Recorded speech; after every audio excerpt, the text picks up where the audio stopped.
আসসালামু আলাইকুম।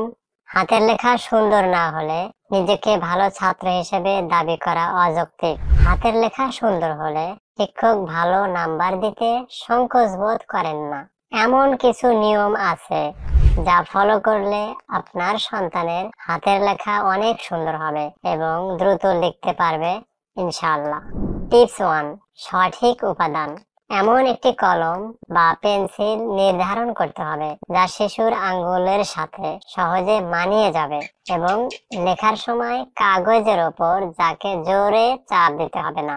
আর কাগজ হিসেবে লাইন টানা কাগজ ব্যবহার করা যেতে পারে। টিপস 2, হাত এবং কবজি। লেখা শুরু করার আগে তোমার হাত হালকা করে নেবে এবং কবজি দুটোকে হালকা মুছড়ে নেবে যাতে লেখার সময় হাত নমনীয় হয়। কারণ যদি একটানা কয়েকদিন ধরে না লিখো তবে কবজি বা হাতের এক ধরনের জড়তা অনুভব হবে। টিপস 3, অঙ্গ বিন্যাস ঠিক করা। সোজা হয়ে বসতে হবে এবং তোমার বাম হাত দিয়ে খাতাটিকে ধরতে হবে। এটা তোমাকে স্থির থাকতে এবং ডান হাতের ওপর নিয়ন্ত্রণ বাড়াতে সাহায্য করবে। তবে লেখার সময় অবশ্যই চেয়ার টেবিল ব্যবহার করা সবচেয়ে ভালো। টিপস 4, কলম ধরার নিয়ম। আমরা কলম বা পেন্সিল নিব এর কাছাকাছি হালকাভাবে ধরে লিখে থাকি। তবে কলম বা পেন্সিল ধরার আসলে কোনো নির্দিষ্ট বা ধরা বাঁধা নিয়ম নেই। এটা সম্পূর্ণই তোমার সুবিধা বা হাতের গড়নের উপর নির্ভর করে। টিপস 5, বাহু এবং কবজির অবস্থান। আমরা বেশিরভাগ মানুষই লেখার সময় শুধু আঙ্গুল ব্যবহার করে থাকি, কিন্তু আঙ্গুল দিয়ে কলম বা পেন্সিল আঁকড়ে ধরে লেখার সময় নিজেদের বাহু এবং কবজিকে সমান অবস্থানে রেখে লিখতে চেষ্টা করবে। টিপস 6, তুলনামূলক ধীর গতিতে লেখা। দ্রুত লেখা শেষ করব এটাকে গুরুত্ব না দিয়ে প্রতিটি অক্ষর সুন্দর করে লেখার চেষ্টা করতে হবে। একটু ধীরে লিখে অক্ষরকে তার আসল চেহারায় রূপ দিতে হবে। প্রথমে মাঝারি করে লেখার অভ্যাস করবে এবং পরে ধীরে ধীরে ছোট আকারে লিখবে। টিপস 7, সঠিকভাবে অক্ষর লেখা।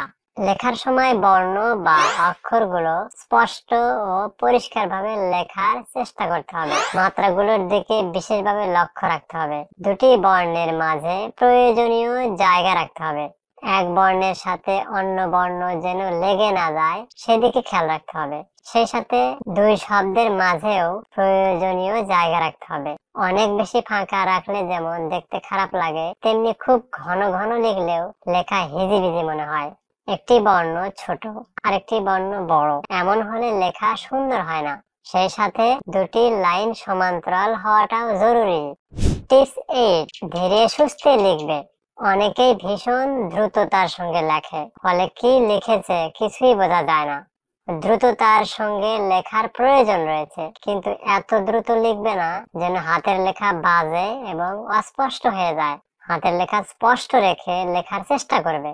লেখার সময় পূর্ণ মনোযোগ দেবে তোমার খাতায় ও কলমের ডগায়। টিপস 9, কাটাকাটি নয়। হাতের লেখা সুন্দর করতে চাইলে কাটাকাটির অভ্যাস ছাড়তে হবে। যদি কাটতে হয় তবে সোজা এক টানে কেটে দেবে। কোনো ধরনের ওভার রাইটিং বা ঘষা মাজা করা যাবে না, এতে লেখার সৌন্দর্য কমে যায়। টিপস 10, অনুশীলন করা। হাতের লেখা সুন্দর হলে পরীক্ষার খাতায় যেমন ভালো প্রভাব পড়ে, তেমনি সুন্দর ও দ্রুত হাতের লেখা ব্যক্তিত্বে এক ভিন্ন মাত্রা যোগ করে। তাই হাতের লেখা সুন্দর করার জন্য অনুশীলনের কোনো বিকল্প নেই।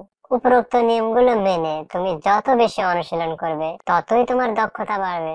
এক সময় তুমি দ্রুত লিখলেও লেখার মান সুন্দরই থাকবে এবং পরীক্ষায় তুমি সর্বাধিক নাম্বার পাবে ইনশাআল্লাহ। পরবর্তী ভিডিওতে থাকছে পরীক্ষায় অধিক নম্বর পাওয়ার সহজ উপায়।